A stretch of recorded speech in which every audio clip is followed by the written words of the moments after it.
Good afternoon, everyone, and welcome to today's webinar, Women in Residency Life. My name is Karen Labello. I am the Director of Education for the New York Chapter of the American College of Physicians. Our speakers today are Dr. Keshia Suhail and Dr. Alexandra Goodman. They are second-year residents at SUNY Upstate Medical University. Before we begin, I'd like to review a couple guidelines. All participants will be on mute. If you have a question, please type it in the dialog box on the right, and one of our panelists will answer your question at the end. If we run over the allotted time, we will send the answers to your questions through email.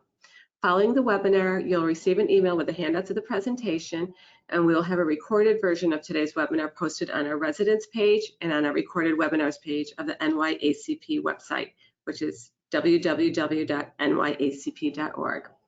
I would now like to welcome Drs. Goodman and Dr. Suhail. Hi, my name is Alexandra Goodman. And my name is Keshia Suhail. We are second-year internal medicine residents, and we're excited to speak with you all today. We're going to talk to you about our newfound group, WiRL, which stands for Women in Residency Life. We will tell you about how this group started and what we're all about.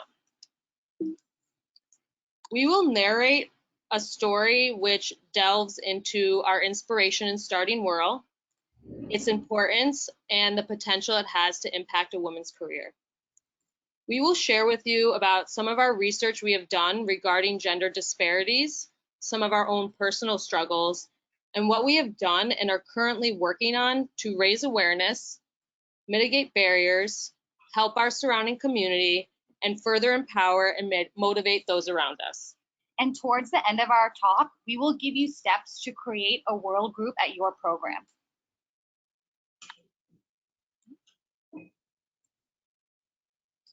So how did this all start?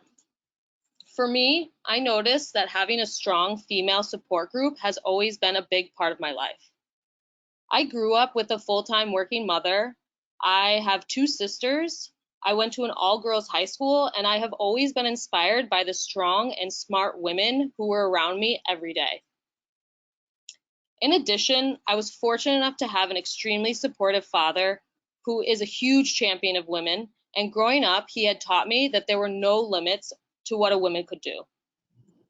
He had always warned me that there would be people who would try to stop me, who would try to tell me I wasn't good enough, and who would tell me that just because of my gender, I couldn't do it. But he wanted to make it clear that this wasn't the case and that I could do anything if I set my mind to it. This had always stuck with me, and having this support growing up was very powerful. And I thought that this support is something our group could emulate for all women.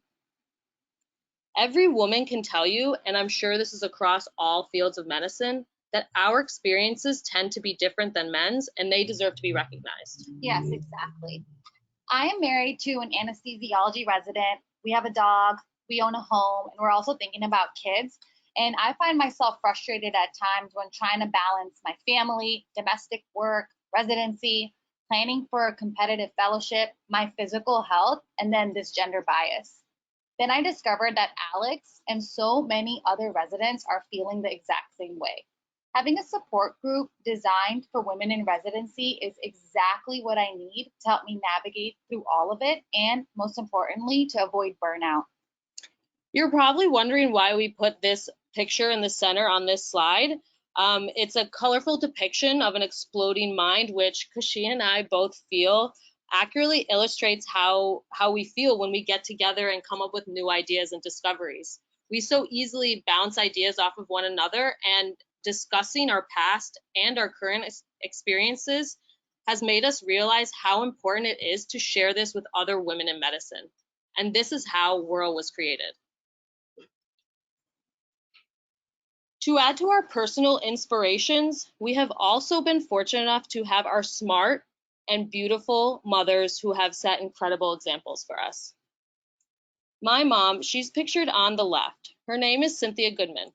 She is the daughter of immigrant parents who fled Armenia and made a life here in America, despite not speaking the language and without any money. My mother's family did not value education, and despite her family wanting her to stay home, help take care of the family, and not go to school, she felt differently. After graduating nursing school, she worked to make ends meet so she could get her master's and then her bachelor's degree at Boston University. My parents settled in Rochester, where she was working as a nurse practitioner, and despite having just given birth to my sister, she decided to commute every week here to Syracuse University, where she obtained her PhD degree so she could finally start her private practice as a psychotherapist. She did all of this while providing and growing our family. Growing up as her child, there was not a day that went by where her motivation, passion, and love for our family and learning did not shine through. My mother is pictured on the right. Her name is Shireen Suhail. She's the oldest of 5 children growing up in Sri Lanka.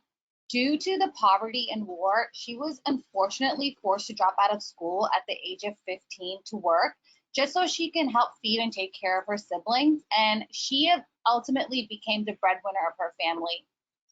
At the peak of the war, my mom happened to be an innocent bystander during the central bank bombing, and it was at this point she knew that our family, including myself, who was just 6 at the time, my older brother and my father, had to flee Sri Lanka.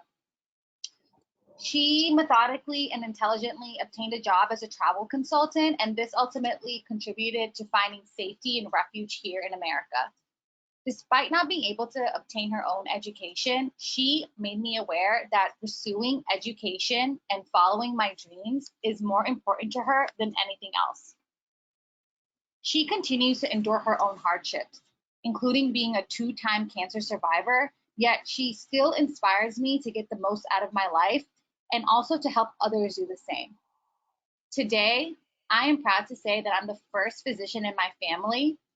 I have my mom to thank in part for that. We consider our mothers to be strong women who were outside of the norm during their time when women did not always work and provide for their families. This made us reflect back on the strong women before them. As we all know, education had not always been an option for women, so we started to read about women in history who had helped to start it all. The center photo is a picture of 3 female medical students who enrolled in the first medical school which accepted women. The Female Medical College of Pennsylvania, now Drexel University, was started in 1850. People came from all over the world. India, Japan, Syria. Some of these women were among the first of their race or even their country to earn a medical degree. These are all brilliant women who paved the way for us, and it amazes me to see just how far we've come.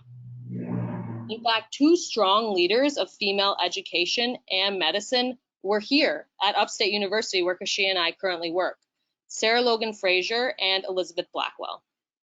Yes, Alex is right. It is really amazing to see the impact that these women have made throughout history. I first came across these magnificent portraits of these 2 women here at Upstate Medical Library, and I really wanted to learn more about these ladies. On the right is Sarah Logan Frazier. She's a 4th African American female physician in the United States. She graduated from Syracuse University School of Medicine in 1876, now Upstate Medical University. And on the left, we have Elizabeth Blackwell. She initially pursued medicine after a dying friend had told her that her suffering would have been less if she was taken care of by a female physician.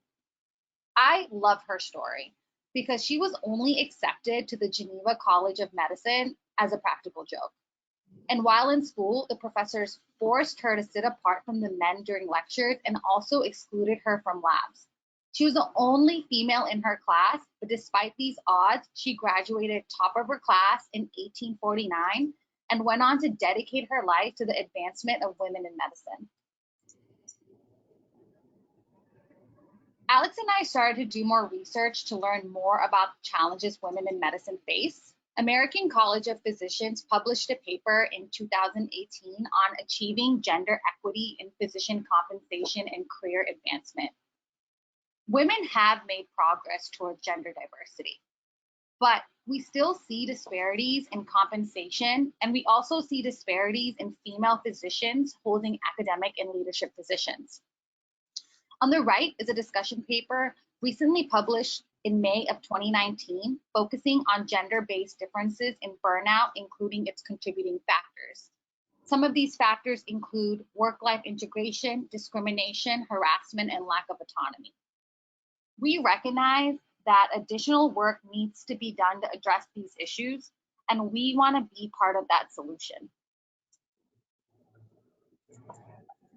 One of the other things Keshia and I had discussed early on in developing this group is the lack of knowledge regarding the importance of mentors and sponsors. Women must advocate for themselves, of course, but to succeed, they can't do it alone. They need a network of champions. Women account for 34% of physicians in the US, yet only 18% of hospital CEOs and 16% of deans and department chairs. And through research, it seems that some of this can be contributed to the deficiencies in mentorship.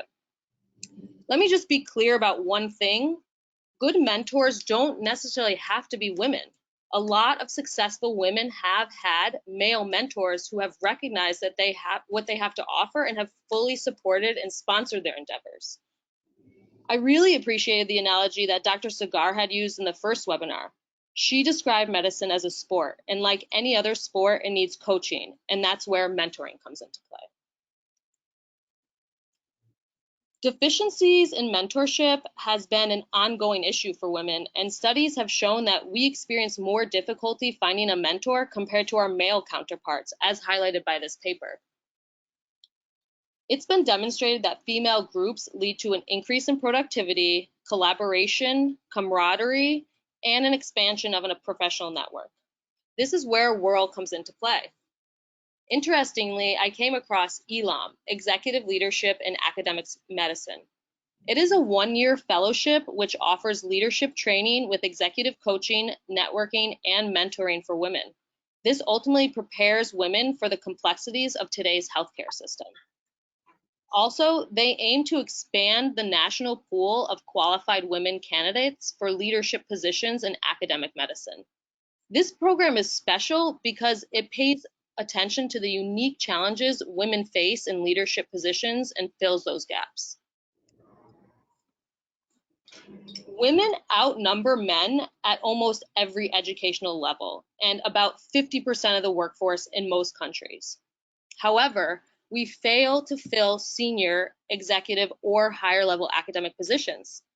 Just as Dr. Keshia discussed in the first webinar about the leaky pipeline, which describes the continuous loss of women at different career stages within academia, she used cardiology as an example to show how small the percentages get leading up to full professors or leaders of national organizations. Upon researching more, I found this article written by Jennifer Martineau. She's a co-author of Kick Some Glass, 10 Ways Women Succeed at Work on Their Own Terms. Besides providing the facts that women make up a mere 3% of Fortune 500 CEOs and 1 in 18 versus 1 in 7 men earn six-figure salaries, the numbers have shown that overall, progress has been stagnant when it comes to women reaching senior or director level positions. Studies conducted within businesses demonstrated that recruiting women not only doubled the company's talent pool, but also that Fortune 500 companies with the highest representation of women financially outperform those with fewer.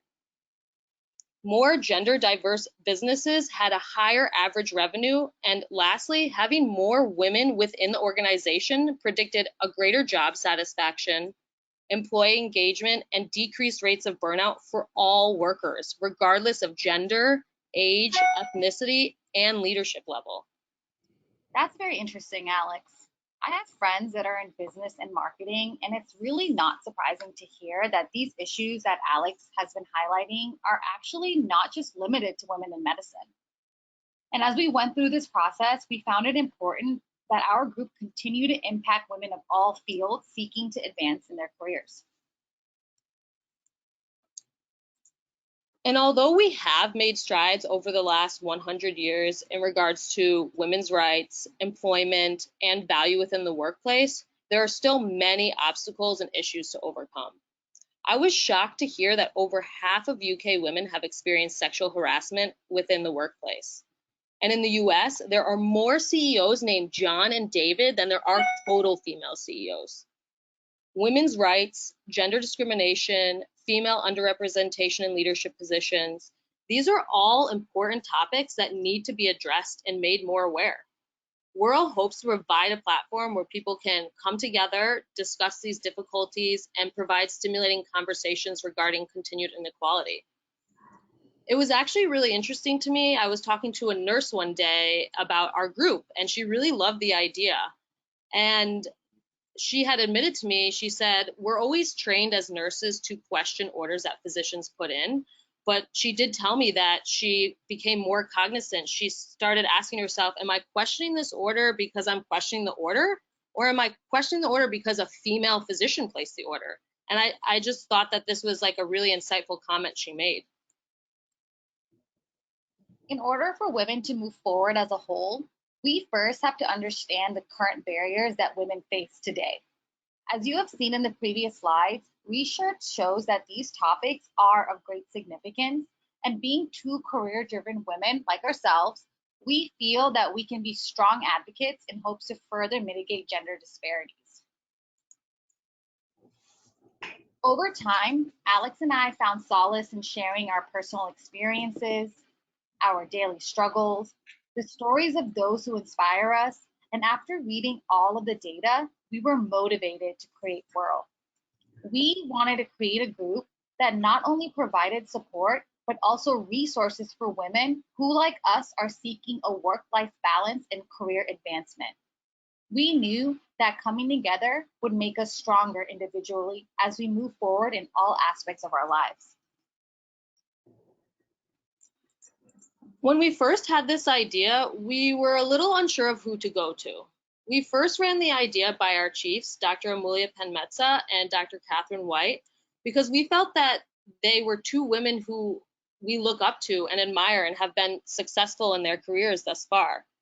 They fully supported us and encouraged us to reach out to other women's groups on campus. We then found out that there was WIMS, Women in Medicine and Science, for faculty, and AMWA, American Medical Women's Association, for the medical students, yet there was nothing in place for women residents here at Upstate. This is where we found that we could fill that gap. From here, we sought to gain approval from our hospital and program, and despite hitting many barriers along the way and having to send countless emails seeking faculty members who would be able to aid us with this endeavor, we managed to gain oversight and approval from Dr. Danielle Katz, head of our GME department, Dr. Caitlin Toomey, our director of ambulatory medicine and associate program director, and Dr. Lynn Cleary, vice president of academic medicine.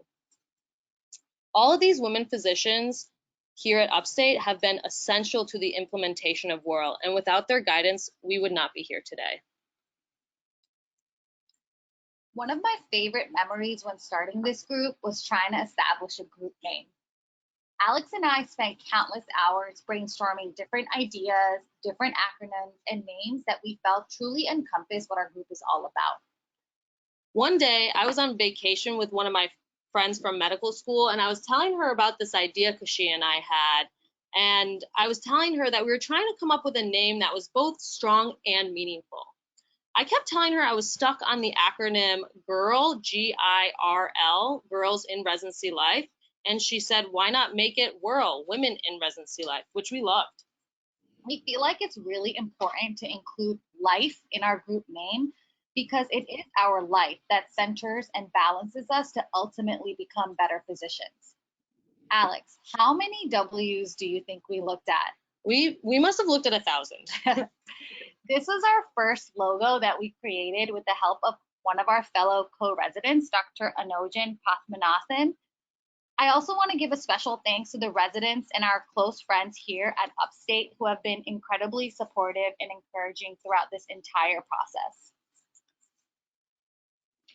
Not only did we spend hours determining our group name, we also spent a lot of time creating our mission statement. We felt like this is important for people, including ourselves, to have something to remind us what WiRL embodies and the cause we support. By creating WiRL, We can learn from those remarkable women that have came before us, bridge the gap between specialties, and continue to advance women in medicine. We also want to focus on helping our community and impact the young women of our future. As we continued to brainstorm as to how we were going to get people to understand what we were all about, we decided that there were to be 4 main branches of WiRL: community service, education and professional development, mentoring and networking, and life and wellness. The first opportunity we saw to put together a professional development event was when we had heard that Dr. Wendy Levinson would be coming here to SUNY Upstate Medical University. We had hoped that this would finally be our chance to get our name out there. We decided to call it WiRL Meets Wendy.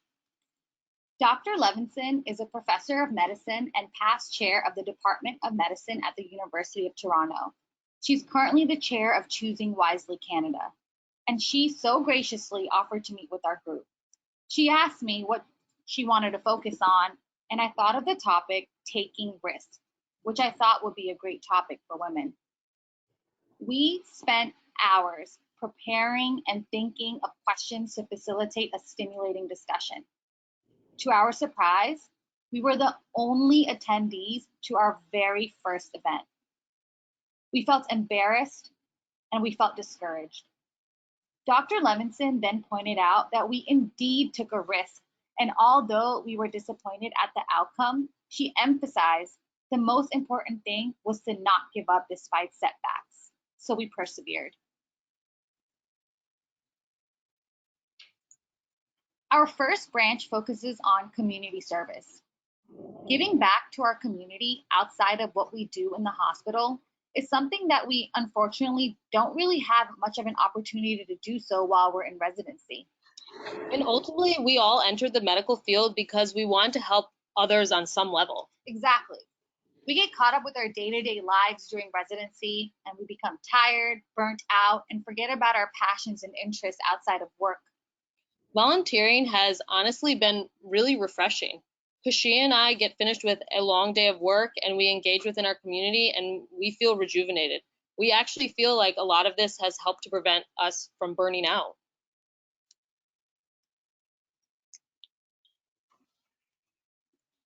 Another community service aspect that we pursued was starting a feminine hygiene drive. Studies have shown that as many as 2/3 of women of lower socioeconomic status are unable to afford menstrual hygiene supplies, and many even have to choose between food and period products. Hearing this inspired us to organize a feminine hygiene drive to help raise awareness. We had originally planned to place 10 donation boxes around our hospital. However, we ran into a few obstacles as there were multiple other charitable drives occurring at the same time. We were then unfortunately limited to only 2 boxes, and we were concerned we would not gather enough products for our cause. So our solution was to create a wellness event which would also function as a fundraiser in hopes to increase participation and awareness. After the event, Keshia and I stayed up late counting all the products others had donated. And to our surprise, we had raised over 10,000 products in total. With this, we were able to donate to the Vera House, which is a local safe home for women in Syracuse who experience domestic violence and are looking for refuge. We also donated to La Liga, the Spanish Action League, our ambulatory clinic, and we were even able to give back to our own residents, as we all have experienced the sheer panic that consumes you when you are without a tampon or a pad at the times when you need one most. Our second branch is professional development and education. We decided to call these WiRL Meets sessions.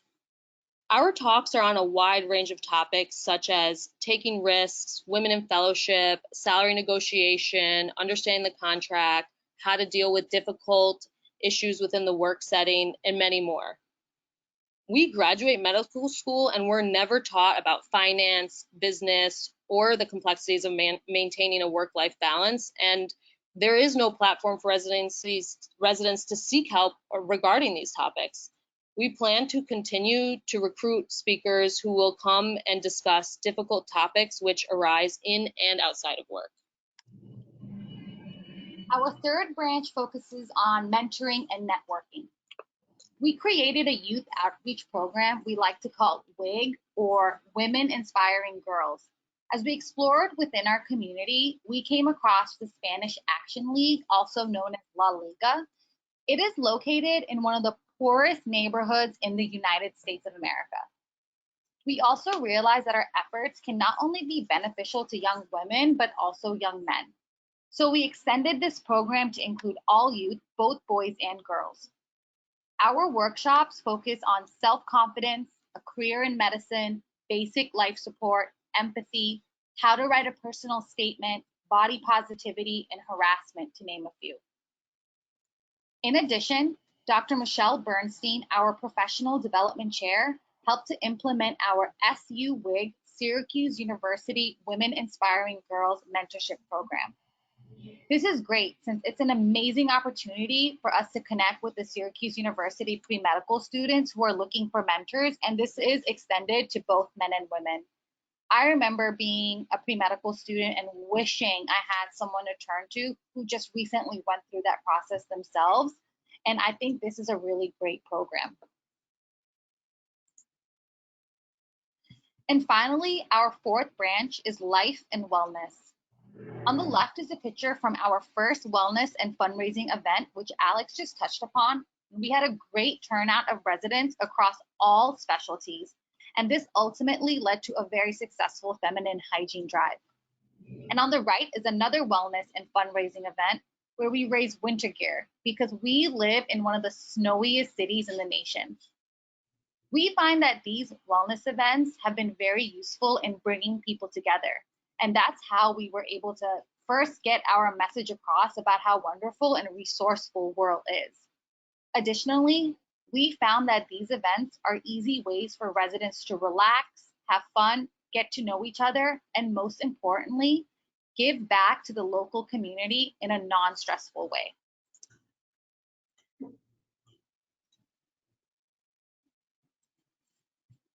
Another thing we have accomplished so far is connecting and better communicating with those we work with on a day-to-day basis. I would find myself confined within my own circle of internal medicine residents, and Alex and I discussed how there is an entire hospital filled with women residents across all specialties, likely facing similar and even unique challenges pertaining to their own specialty. I remember once I was a medical admitting resident and I had just gotten off the phone with an emergency medicine resident regarding an admission. The very next day, I found myself walking past her without even exchanging a smile. We are women in this together. And despite us being from different specialties, we should all be able to find a common ground and recognize the adversaries that other women face. By coming together, not only can we empower one another, but ultimately, this will lead to better care for our patients. With WiRL, we can extend a branch to other specialties and be a source of reprieve for women residents in other departments as well.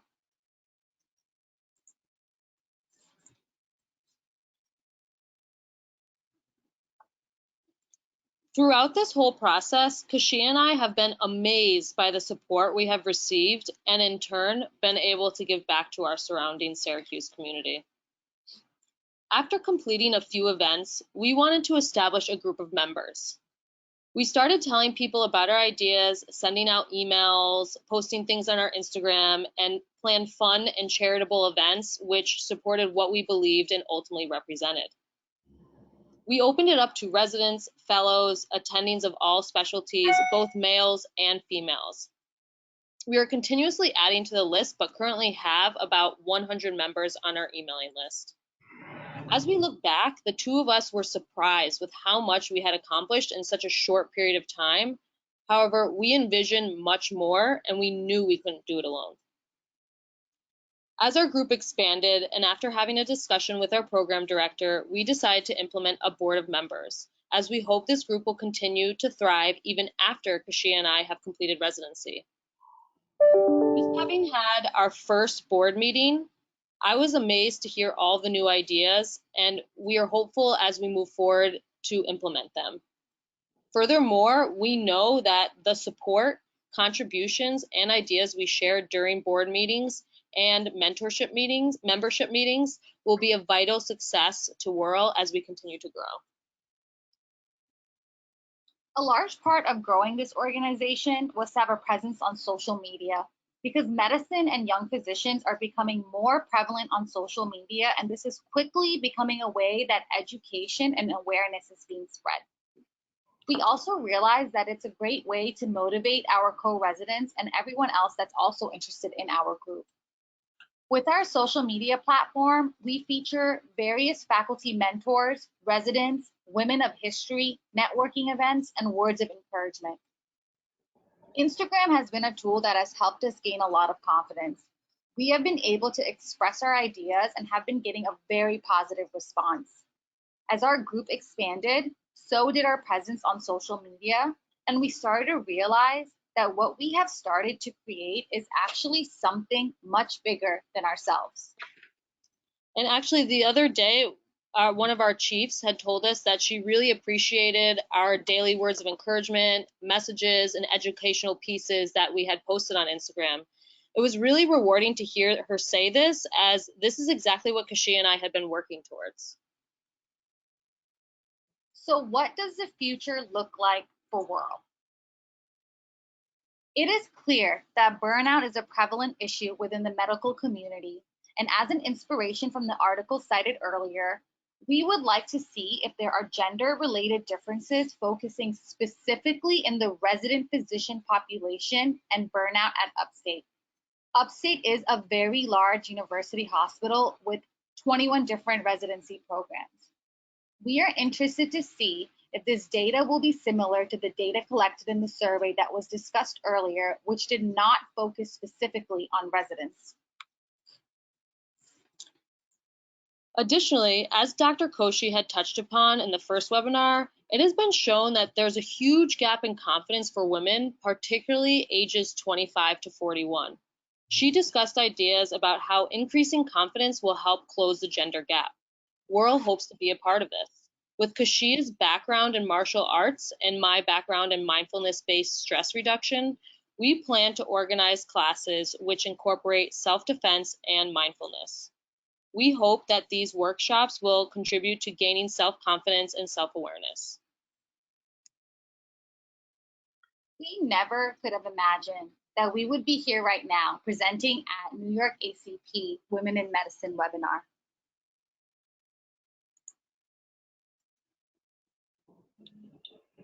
And as we look ahead into our future, we see WiRL a part of programs throughout the United States. It's unbelievable. When we had first started this group, we had hoped to only impact our own residency program. However, as this group has evolved, we feel strongly that this group can and will help other programs like ours. We have discussed many ideas for advancing women in medicine and hope to one day be able to present a workshop at a national conference. The day after our feminine hygiene drive, Alex and I couldn't believe at the amount of hygiene products we raised. We did not expect to collect over 10,000 products, and we were both so excited at the outcome. I looked over at Alex and she said to me, "WiRL for the world," and we got so excited. At first, it just seemed like a silly idea, but after we started talking about it a little bit more, we realized this is something we want to pursue, and we want to leave WiRL's impact on a global level. The more we started discussing this idea, we knew we had more to offer, and we wanted to be able to provide WIG programs to those abroad. We still have a lot to work. We still have a lot of work to make this a reality, but we are working diligently every day to make this happen. Throughout this entire process, we have faced numerous challenges along the way, and we wish we had a source to turn to. If what we have said today has resonated with you, and if you want to start something similar at your program, we hope to be a resource for you. Just in a short period of time, Keshia and I have been so fulfilled, and we think others will too. We just urge you all that if this is something you feel strongly about, be persistent and we will be there to guide you. We invite you to follow us on Instagram at Upstate WiRL, at upstate_WiRL, also on Twitter at upstate_WiRL, and you can also contact us upstatewirl@gmail.com. This is one of Alex's favorite quotes, and I have grown to love it as well. Don't ask what the world needs, ask what makes you come alive and go do it. Because what the world needs is more people who have come alive. Creating this group has been a remarkable experience for both Keshia and myself. We have worked tirelessly to pursue this amongst the hustle and bustle of one of the most difficult years we will face in residency, and have learned so much in the process. However, we could not have done any of it without these amazing people. We thank Dr. Gambier, Dr. Toomey, Dr. Penmetza, and Karen Tucker-Labello for their unconditional support and unwavering belief that our efforts would push us towards a better cause. Thank you for joining us, and at this time, we'd like to hear your thoughts, comments, or questions. That was great information. Thank you, Dr. Goodman and Dr. Suhail. That was so inspiring. I would like to open the dashboard now up for questions. I'm going to give it a minute for people to type in. I did want to make a couple comments on some of your slides because they were excellent. The New York Chapter ACP has formed a mentoring group, and we want to support your mentoring group. So if anybody's interested, they can always contact me at the chapter. And we also have a volunteerism committee that is also open to our members. A question that did come in is, with your rigorous work schedule as residents, PGY2s, how do you find time to begin this and form this group? Do you have a set schedule, such as every week or every other week you meet? As far as like forming it, is it something that kind of went along as you, progressed as you started thinking of it? I'm just kind of thinking schedule-wise. You guys are so busy and you've done so much. Yeah, we do have a very intense second year schedule. However, Alex and I feel like this is something we've been just very, very passionate about, and we're also really good friends as well, so that really helps. And another thing that I think that we've been able to do really well is like manage our time. We try to be very organized. We use different tools such as like Google Sheets and slides to kind of put our thoughts and ideas and communicate through there. And we spend a lot of time together, and we're always talking about how we can advance things for women and what the next idea is going to be for our group. With our board meetings, we've decided to make it a monthly meeting. So our board, they also have access to our online resources where we can kind of put our different ideas and thoughts of like what is going to be our next event or next community outreach project. And then when we come together during these monthly board meetings, then we kind of say, okay, this is how are we going to execute these projects. So that has been really helpful. What do you think, Alex? Yeah. Another thing I was going to add was Keshia and I, like, also outside of this group, are also trying to advance our own careers. So on top of doing residency, on top of having our families, on top of doing WiRL, we knew that residents weren't going to want to commit to something that was going to completely take away from all of that. So a lot of the projects and ideas that we came up with, we purposely made them so it was easy for people to participate and give back, but not feeling like they had to commit all of their time and energy to it, but still be able to participate. And so that was really important for us to be able to make things that were, reasonable for other residents like us who are just as busy to do. And that's really valuable, especially with all the online information you have. That makes it more mobile and more easier for the busy residents to work together on this project.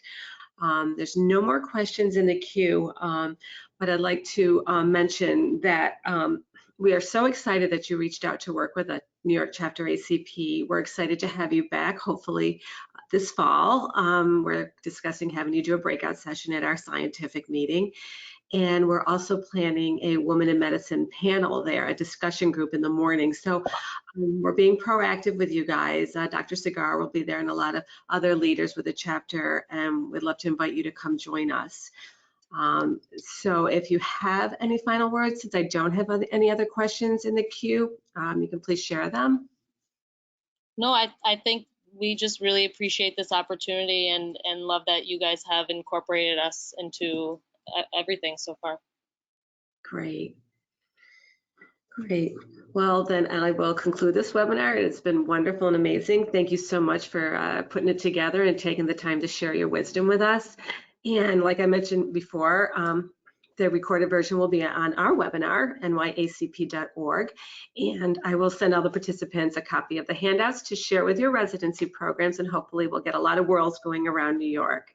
Thank you, Dr. Suhail and Dr. Goodman. We will talk soon. Thank you, Doc. Thank you, Karen. Okay. Have a great day. Bye-bye. Bye-bye.